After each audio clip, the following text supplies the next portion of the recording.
nagdiriwang at nagpupuri sa isang diwa't tinig, isang pagdakila, atas ng pag-ibig mo'y diringgin. Sa isang diwa't tinig, isang pagdakila, atas ng pag-ibig mo'y diringgin.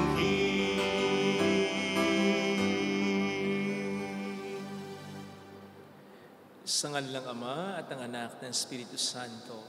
Amen. Sumainyo ang Panginoon. At sumaiyo rin. Upang tayo maging marapat sa misang ito, halina't magsisimuna para sa ating mga kasalanan. Tayo pong lahat, inaamin ko sa makapangyarihang Diyos at sa inyo mga kapatid, na lubha akong nagkasala sa isip, sa salita at sa gawa, at sa aking pagkukulang. Kaya isinasamo ko sa mahal na Birheng Maria, sa lahat ng mga anghel at mga banal, at sa inyo mga kapatid, na ako'y panalangin sa Panginoong ating Diyos. Kaawaan tayo na mapagmahal na Diyos, patawarin sa ating mga sala, at patnubayan hanggang sa buhay na walang hanggan. Amen. Panginoon, kaawaan mo kami. Panginoon, kaawaan mo kami. Kristo, kaawaan mo kami. Kristo, kaawaan mo kami. Panginoon, kaawaan mo kami. Panginoon, kaawaan mo kami. Iyuko natin ang ating ulo, maaaring ibulong sa Panginoon ang ating intensyon. Manalangin tayo. Ama naming makapangyarihan, ang pagkauliran at pag-ampon ng mga banal ay nilaan mo para ang kahinaan namin huwag kumadlang sa pagtahak sa landas ng kaligtasan. Ipagkalubong kaming nagpaparangal ngayon sa pagsilang ni San Roque sa kalangitan ay makadulog sa iyo sa pagtalunto namin sa kanyang pinagdaanan sa pamamagitan ni Jesucristo kasama ng Espiritu Santo magpa sa walang hanggan. Amen.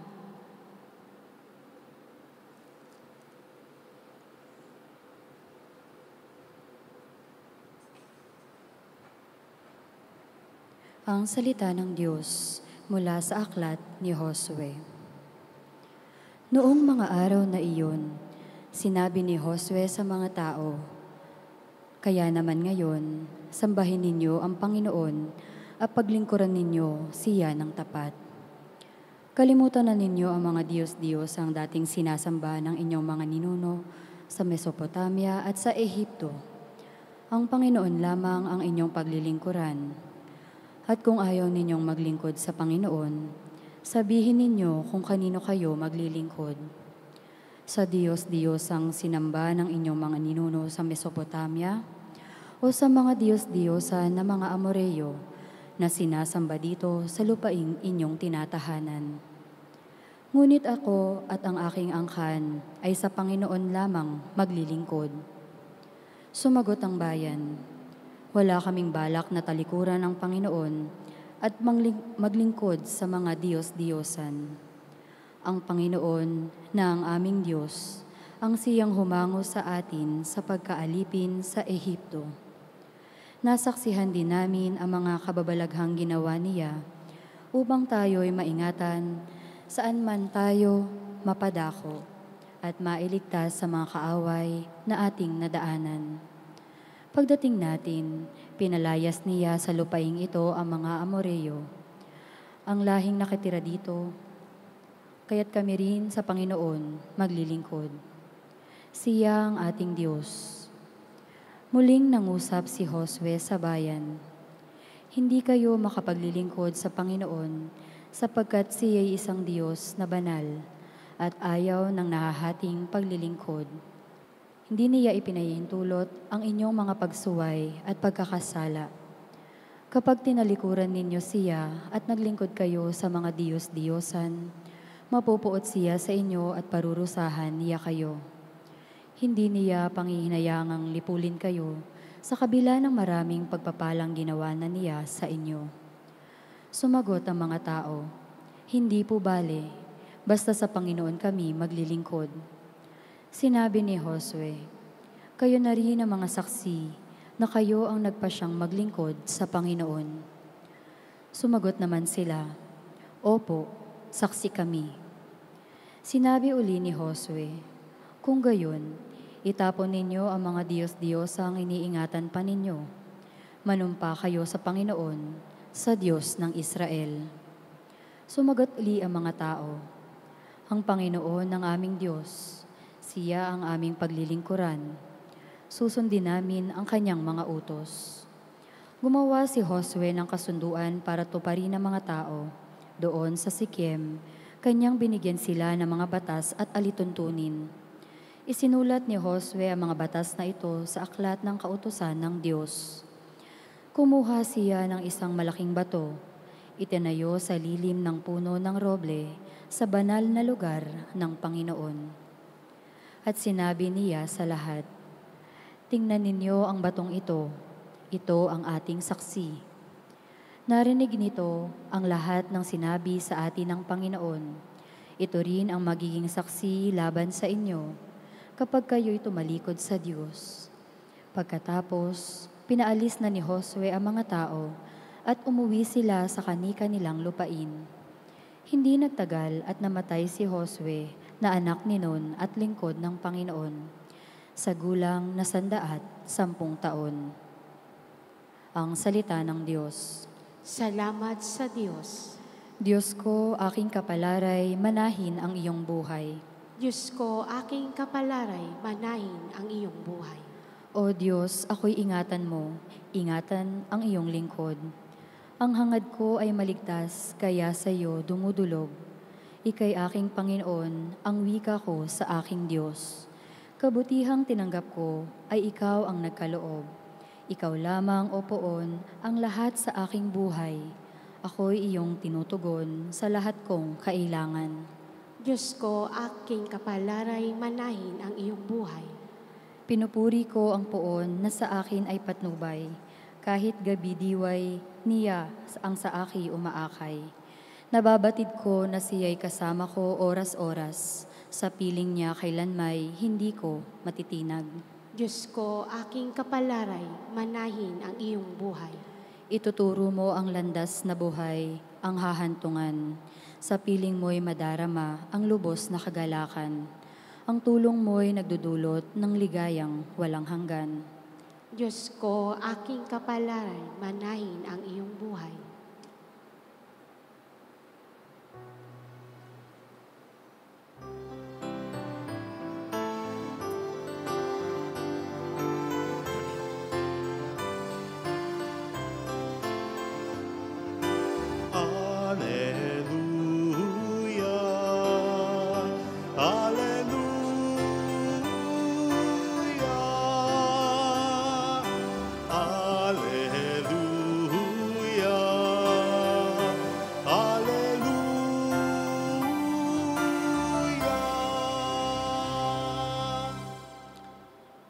Sumainyo ang Panginoon. At sumaiyo rin. Ang mabuting balita ng Panginoon ayon kay San Mateo. Papuri sa iyo, Panginoon. Noong panahong iyon, may nagdala ng mga bata kay Jesus upang hilinging ipatong niya sa mga ito ang kanyang kamay at ipanalangin. Ngunit pinagwikaan sila ng mga alagad. Datapot sinabi ni Jesus, Hayaan ninyong lumapit sa akin ang mga bata. Huwag niyo silang hadlangan, sapagkat sa mga katulad nila naghahari ang Diyos. Ipinatong niya sa kanila ang kanyang kamay, saka umalis. Mga kapatid, ang mabuting balita ng Panginoon. Pinupuri ka namin, Panginoong Hesukristo. Welcome sa Our Lady of Lasalle at Quasay Parish, kung saan ayos lang pong umiyak. Samahan tayo ng mahal na ina sa pag-iyak at sa pagdarasal upang maging maayos ang lahat. Isa po sa mainit na usapin ngayon dito sa ating bansa ay ang pagbaba ng edad ng criminal liability. Sa 10 years old mula sa pagiging 15 years old. Ito po ay bunsod ng mga sunod-sunod na balita tungkol sa mga bata na gumagawa ng masama na sa kasamaang palad ay humaantong sa matitinding krimen. Tulad ng pagpatay, masyado na daw pasaway ang mga bata ngayon, masyado nang malakas ang loob. At ang isa sa mga itinuturong dahilan ay yung katwiran daw ng mga bata o ng mga gumagamit sa mga bata na hindi naman makukulong ang mga bata. Bagay na pinabulaanan ni Senator Pangilinan. Nagsabing, hindi totoo yan. Fake news yan. False information yan sapagkat may batas. Sa totoo lang, na nagsasabing dapat kahit ang mga bata ay parusahan. Mali lang daw o kulang lang daw ang implementasyon ng batas. Katulad ng sana'y pagkapagawa ng mga LGUs, ng bahay pag-asa o ng pasilidad na magpo-provide ng karapat-dapat na assistance, correction, intervention, rehabilitation para sa mga delinkwenteng bata ngayon. Bagay na hindi naman sang-ayon ng marami. At dalawa ang kanilang pangunahing dahilan kung bakit gusto nila na ang edad ng criminal liability ay ibaba sa 10 years old lang. Una, dapat daw ang mga batang yan ay talagang parusahan. Tama naman. Sabi nga ni Senator Pangilinan, may batas naman na dapat yan ay parusahan. Pero sa tama rin namang paraan. Sa paraan na nandun pa rin yung pag-asa na sila'y mabago pa. Hindi yung parang pagparusa na bahala na sila. Kasi po kapag yan ay inilagay talaga natin automatically sa mga kulungan natin ngayon na alam naman natin ang kondisyon. Alam po natin pare-pareho na napakalaki ng posibilidad na mas lumala ang mga batang ito imbis na mapagbago. At babalik din po sa atin ang problemang yan. Pagdating ng panahon, sige kayo, para tayong nagfo-form lang ng mga mas lalo pang magiging masamang tao. Kung hindi natin tutulungan na mga batang ito ay makapagbago.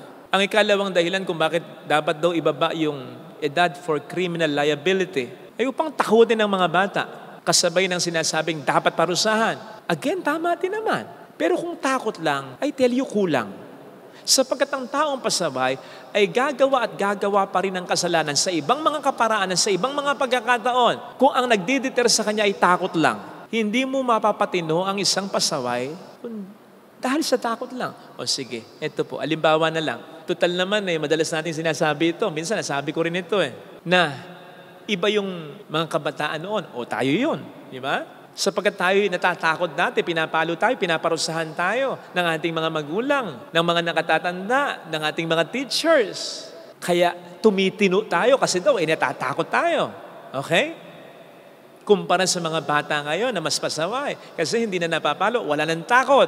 O sige, kung yan ay iti-take natin, 100%. Na ang mga natakot noon, na naparusahan ng mga magulang at teachers at mga elderly noon, ay tumino dahil sa takot, bakit ganito pa rin ang bahay natin?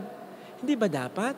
Kung lahat sa atin, kung lahat tayong mga natakot noon at tumino dahil sa takot, dapat matino na ang bayan natin ngayon. Dapat wala na o konti na lang ang korupsyon. Dapat wala na o konti na lang ang mga nanloloko. Dapat wala na o konti na lang ang kriminalidad. Dapat matitino na rin ang mga bata ngayon sapagkat sino ba naman ang magiging modelo nila? Kundi tayo lang din. Tayo lang din na naging bata noon na sinasabi nating natakot at tumino. Hindi dapat matino rin sila ngayon sapagkat tayo ang kanilang magiging inspirasyon. Yung kalagayan ng ating bansa ngayon ay patunay na kahit tayo na mga natakot noon sa parusa sa disiplina ay hindi naging matino talaga. Kaya kung takot lang, kulang. Dapat, ang tao'y magbago talaga habang bata pa. At ang isa sa magandang paraan ay yung ang bata ay mapalapit na sa Diyos habang bata pa lang. Iyan ang isa sa ibig sabihin ng sinasabi ng Panginoon ngayon sa ating mabuting balita na ilapit sa kaniyang mga bata. Na tulungan ng mga bata na magkaroon ng relasyon sa kaniya habang bata. Sinasabi, maging ng mga psychologist, dapat magbigay tayo ng mga magagandang memories, ng mga magagandang unang matutunan ng mga bata sapagkat talagang mananatili iyon.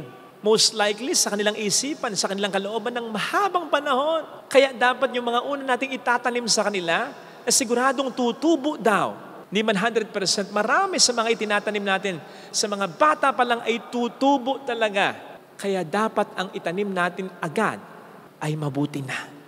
Kung sila ay parang blank canvas ang dapat na isulat, i-drawing natin agad, ay mabuti na. At wala nang ibang mas bubuti pa sa bagay o sa values na makadiyos na ma-impart natin sa kanila habang bata pa. Turuan niyo po silang magdasal, turuan niyo silang magsimba. Hindi yung kung ano-ano tinuturo niyo sa kanila. May mga magulang na natutuwa pa kapag sinasagot sila ng mga anak nila. Yung mga bata na sumasagot sa magulang, di ba kung minsan natutuwa pa yung magulang na kapag ang kanilang anak na batang-bata, kung magsalita parang matanda, nagsusuplabda pa. Hindi po cute yan. Kapag nakalakihan nila yan, ay sinisigurado ko po sa inyo, pag-iisihan nyo yan. Mahirap nang habulin yan. Mahirap itama yan kapag yan ay kanilang nakalakihan. Ang ikalugod ninyo ay yung turuan sila na magpo at opo. Tulungan sila o turuan silang magmano, mag-thank you, mag-sorry, umamin sa pagkakasala, magpasalamat. Ito yung dapat na ikinatutuwa ninyong natututunan nila sapagkat ito ang mas makatutulong sa kanila. Especially ang pagkakaroon ng relasyon sa Panginoon. Sapagkat siguradong makararanas ng mga problema ang anak ninyo At walang ibang pinakamakatutulong sa kanila, kundi ang Diyos lang talaga. Hindi naman yun sigurado kung lagi kayong nandyan para sa kanila. At kahit na lagi kayong nandyan para sa kanila, may hangganan ng inyong kakayanan, di ba? Kaya maaga pa lang, sila'y ipagpasa Diyos nyo ng talaga. Ipaalaga nyo na sa Diyos. Magkaroon agad sila ng relasyon sa Diyos. Tularan po ninyo natin, lalong-lalo na kayong mga magulang, yung sinabi ni Joshua sa ating unang pagbasa, that as for me and my household, we will serve the Lord. Bilang mga magulang, kayo po ang magdikta ng magiging direksyon ng inyong pamilya. At yun yung direksyon na papalapit, hindi papalayo sa Panginoon. Sapagkat kapag yung paninindigan na yun, na direksyon na yun, papunta sa Panginoon, ay inyong pinangatawanan. Kasabay ng inyong mabuting halimbawa, ay sinisigurado ko po sa inyo, na ngayon pa lang ay nagbibigay na kayo ng pamanang napakahalaga, pamanang hindi mabubulok, pamanang ipagpapasalamat ng mga anak ninyo sa inyo pagdating ng panahon. Yung talagang ginaid nyo sila, tinulungan nyo sila upang mapalapit sa Panginoon. Ito sanang hiling nating biyaya sa ating banal na pagdiriwang ngayon. Ilagay natin ang ating kanang kamay sa tapat ng ating puso.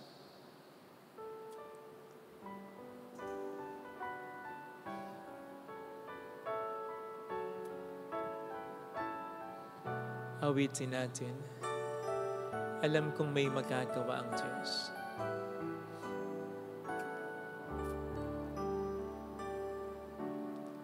Alam kong may magagawa ang Diyos. Alam kong may magagawa ang Diyos. Walang imposible sa Kanya. Kung ako'y magtatapat, sa Kanya'y maglilingkod, alam kong may magagawa ang Diyos.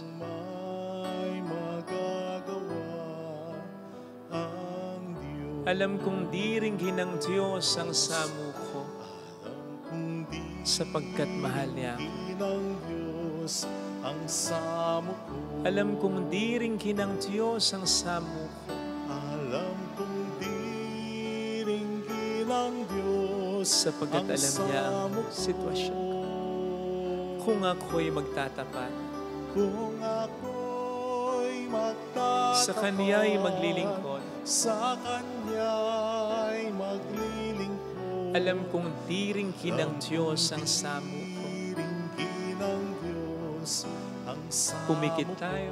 Panginoon, tulungan mo po kaming magkaroon talaga ng takot sa iyo, ng malalim na relasyon sa iyo, sapagkat walang ibang makapagpapabago sa amin kundi ito lang, na ikaw ay aming totohanang maramdaman at pangatawanan ng aming pagmamahal sa iyo, ang aming pananampalataya sa iyo. Yun lang talaga Grasya mo lang kung bakit parang niloloko lang din namin kung minsan ang aming sarili na kunwari nagpapago. Pero hindi talaga sapagkat wala kaming malalim na relasyon sa iyo. Tulungan mo po kami, Panginoon, na higit sa anumang mga hakbangin o mga pagpaplano, kahilingan sa buhay. Ito ang grasya na aming hilingin at pagtrabahuan. Hallelujah! Purihin ang Diyos. Hallelujah! Siya ay muling babalik sa atin. Hindi niya tayo iiwan. Hindi niya tayo pababayaan. Paniwalaan natin yan.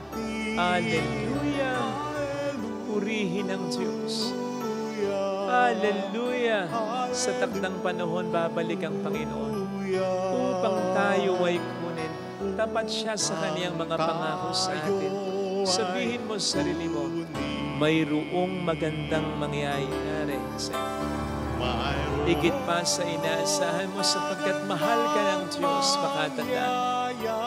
Kung lalapit ka kay Jesus, maaaring maging matagal, maaaring maging mahirap, pero unti-unti magiging maayos din ang lahat. Simulan mo ng tama ang pagpapalaki sa iyong mga anak. Habulin mo kung napabayaan mo. Kung lalapit kay Jesus, habulin mo ng pangaral, habulin mo ng dasal. Papuri sa Ama, sa Anak, sa Espiritu Santo. Kapara ng sa unang-una, ngayon, magpakailanman at magpasawalang hanggan. Amen. Pag-aalay.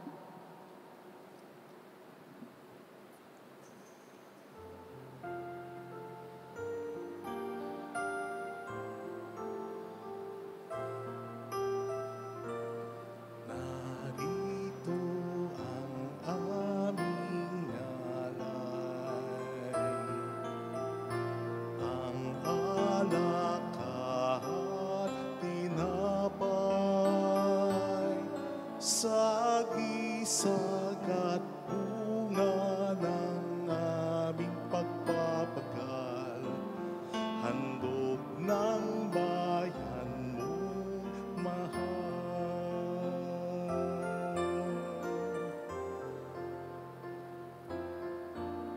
Daan na alay sa iyong palad, buhay namit pagsisikap, huwag nawang hadlangan ang aming kakulangan. Handog namin sa'yo lamang. Kapuri-puri ka po naming mahal, O Diyos ng langit at sangkalupaan. Basbasan at lingapin buhay naming laan. Tinig namin ay pakinggan. Manalangin tayo, pang ating handog ay maging kalugod-lugod sa Diyos Amang makapangyarihan. Tanggapin nawa ng Panginoon itong paghahain sa iyong mga kamay, sa kapurihan niya at karangalan sa ating kapakinabangan at sa buong sambayanan niyang banal. Ama naming lumikha, pakundangan sa paghahaing inihanda, ngayong sa San Roque ay ginugunita. Pagkalooban mo kami ng pagkapala ng kapayapaan at kaisahan sa pamamagitan ni Jesucristo, kasama ng Espiritu Santo, magpas sa walang hanggan. Amen. Sumainyo ang Panginoon. At sumainyo rin. Itaas sa Diyos ang inyong puso at diwa. Itinaas na namin sa Panginoon. Pasalamatan ng ating Panginoong Diyos. Marapat na siya ay pasalamatan. Ama naming makapangyarihan, tunay ngang marapat na ikaw ay pasalamatan sa pamamagitan ni Jesucristo na aming Panginoon. Ngayon ikinagagalak naming may mga banal na tao tulad ni San Roque na nagtalaga ng sarili sa anak mong si Jesucristo upang ipamalas lang paghahari mo at maakit ang kapwa na manalig sa iyo. No, ngayon sa amin ibinibigay ng iyong anak na minamahal ang kabanalang iyong taglay at hangat mong kamti ng tanan. Ito ang pinanggalingang amin ngayong nililingon. Dito mo rin nais na kami makarating at humantong. Kaya kaisa ng mga anghel na nagsisiawit ng papuri sa iyo ng walang humpay sa kalangitan, kami nagbubunyi sa iyong kadakilaan. Santo, Santo, Santo, Panginoong Diyos ng mga hukbo, napupuno ang langit at lupa ng kadakilaan mo, o sana sa kaitaasan. Pinagpala ang naparirito sa ngalan ng Panginoon, o sana sa kaitaasan. Ama naming banal, ikaw ang bukal ng tanang kabanalan. Kaya't sa pamamagitan ng iyong Espiritu, gawin mong banal ang mga kaloob na ito upang para sa amin ay maging katawan at dugo ng aming Panginoong Hesukristo. Bago niya pinagtiis ang kusang loob na maging handog, hinawakan niya ang tinapay, pinasalamatan kaniya, pinaghati-hati niya iyon, niabot sa kaniyang mga alagad at sinabi, "Tanggapin ninyong lahat ito at kanin. Ito ang aking katawan na ihahandog para sa inyo."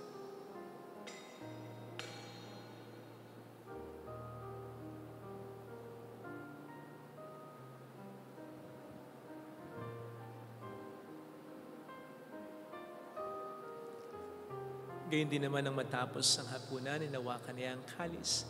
Muli kaniyang pinasalamatan. Iniabot niya ang kalis sa kaniyang mga alagad at sinabi, "Tanggapin ninyong lahat ito at inumin.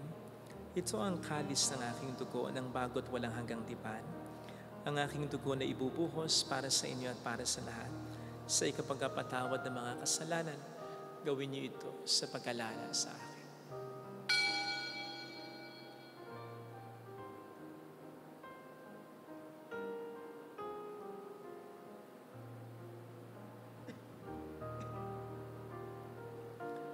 Ipagbunyi natin ang misteryo ng ating pananampalataya. Si Kristo'y namatay, si Kristo'y nabuhay, si Kristo'y babalik sa wakas ng panahon. Ama, ginagawa namin ngayon ang pag-alaala sa pagkamatay at muling pagkabuhay ng iyong anak. Kaya inialay namin sa iyong tinapay ng buhay at ang kalis ng kaligtasan. Kami nagpapasalamat dahil kami iyong minarapat na tumayo sa harap mo para maglingkod sa iyo. Sinasamo namin kami na magsasalo sa katawan at dugo ni Kristo ay mabuklod sa pagkakaisa sa pamamagitan ng Espiritu Santo. Ama, lingapin mo ang iyong simbahang laganap sa buong daigdig. Puspusin mo kami sa pag-ibig. Kaisa ni Leon na aming Papa, ni Dennis na aming Obispo at ang Tanang Kaparian. Alalahanin mo mga kapatid naming nahimlay nang may pag-asang sila'y muling mabubuhay, lalo na pong aming mga ipagdarasal. Saglit nating alalahanin at pagdasal ang ating mga minamahal na yumaw. Kaawaan mo sila at patuloyin sa iyong kaliwanagan. Kaawaan mo at pagkingtapatin kaming lahat na makasalo sa iyong buhay na walang wakas. Kaisa ang mahal na Birhen ng Lazaret, ang ina ng Diyos. Isa Jose ang kabiyak ng kanyang puso, lahat ng mga banal tulad ni San Roque na namuhay dito sa daigdig ng kalugod-lugod sa iyo. May pagdiwang naman namin ang pagupuri sa ikararangal mo sa pamamagitan ng iyong anak, aming Panginoong Hesukristo. Sa pamamagitan ni Kristo, kasama niya at sa Kanya, ang lahat ng parangal, papuri ay sa iyo, Diyos amang makapangyarihan, kasama ang Espiritu Santo, magpasawalang hanggan.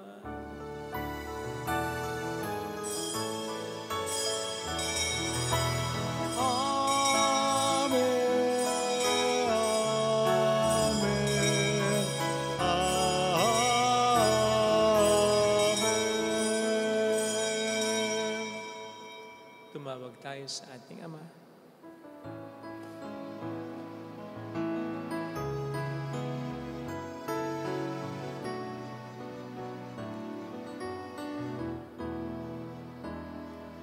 Ama namin, sumasalangit ka, sambahin ang ngalan mo, mapasamin ang kaharian mo, sundin ang loob mo dito sa lupa para nang sa langit. Bigyan mo kami ngayon ng aming kakanin sa araw.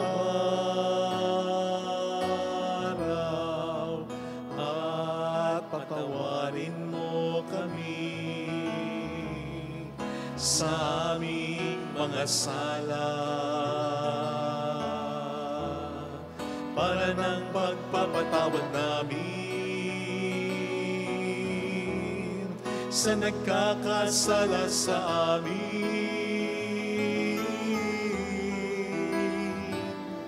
At huwag mo kaming ipahintulot sa tukso, at iadya mo kami sa lahat ng masama.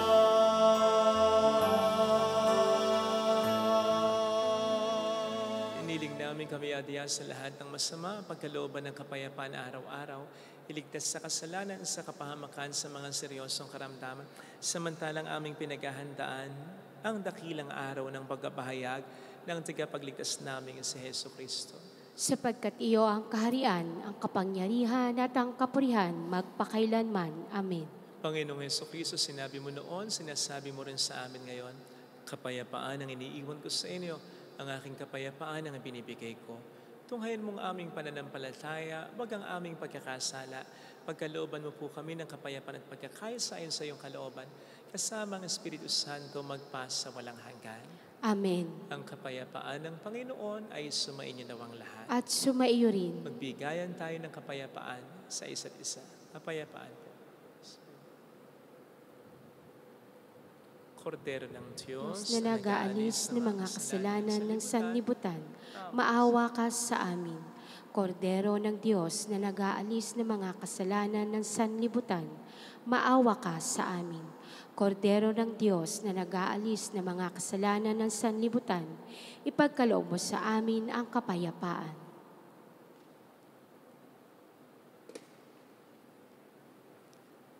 Narito sa harap natin ang Panginoon ng ating buhay at kaligtasan. Mapalad tayong inaanayahan. Panginoon, hindi ako karapat-dapat na magpatuloy sa iyo, ngunit sa isang salita mo lamang ay gagaling na ako.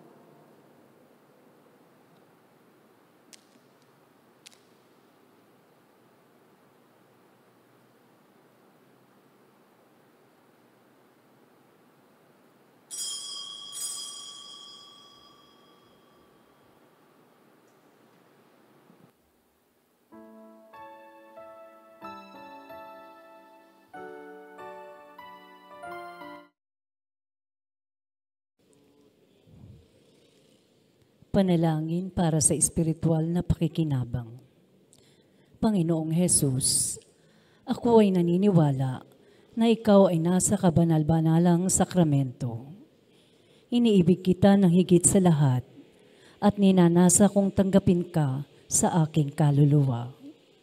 Sapagkat sa mga sandaling ito, hindi kita matatanggap sa sakramento. Tumuloy ka sa espiritu sa aking puso. Niyayakap kita na para bang naririto ka na.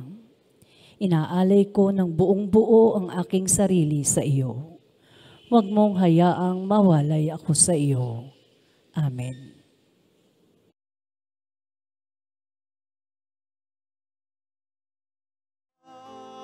Gawa mong makapangyarihan, aking sasabihin na ikaw ay dakila, kabaitan mo'y awitin tuwina.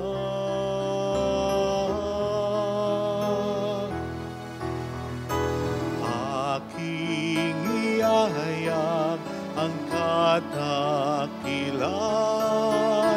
ng aking Diyos. Pasasalamatan siya at pupurihin magpakailanman. Aking iyayag ang kadakilan ng aking Diyos. Pasasalamatan siya at pupurihin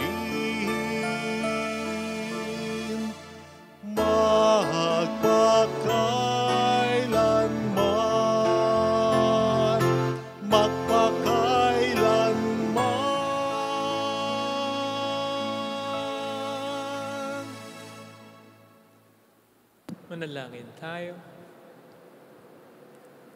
Ama naming mapagmahal, kaming mga tumanggap ng banal na pakikinabang ay dumadalangin makadama ng ibayong katubusan pakundangan sa paglingkod na aming ginagampanan sa pamamagitan ni Jesucristo, kasama ng Espiritu Santo, magpasa walang hanggan. Amen.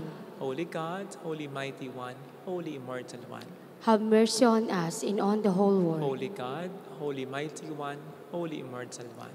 Have mercy on us and on the whole world. Holy God, Holy Mighty One, Holy Immortal One. Have mercy on us and on the whole world. Jesus, King of Mercy, We trust in you.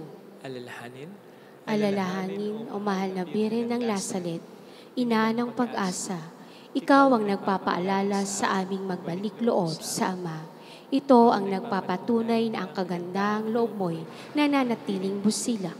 Sa pag-aaruga mo sa amin, tungkulin mo'y tinupad. Sa paanan ni Kristo'y itinuring mo kami mga tunay mong anak. Kaya dinanais mong ni isa'y huwag mapahamak. Maging sa iyong walang tigil na pananalangin, pati luhay pumatak. Huwag namang mawala ng saysay ang iyong paghihirap.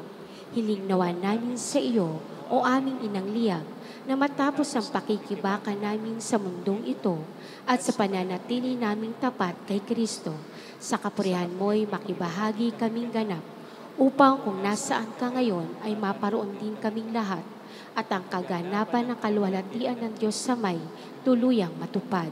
Siya nawa. mahal na Birhen ng Lasalet, tagapagkasundo ng mga makasama. Ipanalangin mong walang patid kaming mga dumudulog sa iyo.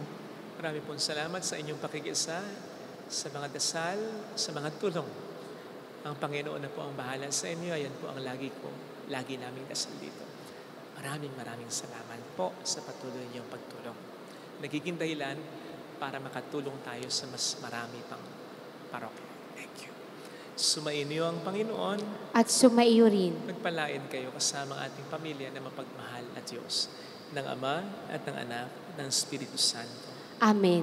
Humayo tayo sa kapayapaan ni Kristo. Salamat sa Diyos. Salamat din po.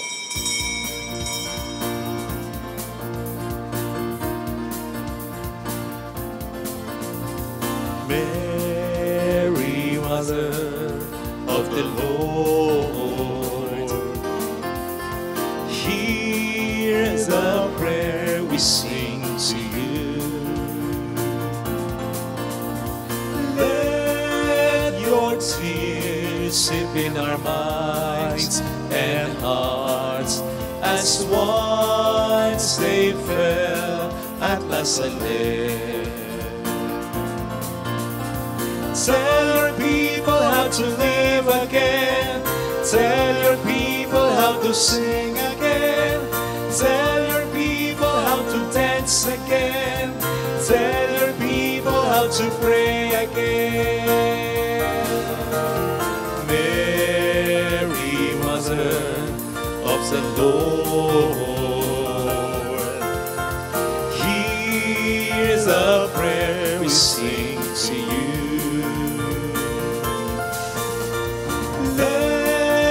Your tears sip in our minds and hearts as once they fell at Lasalle.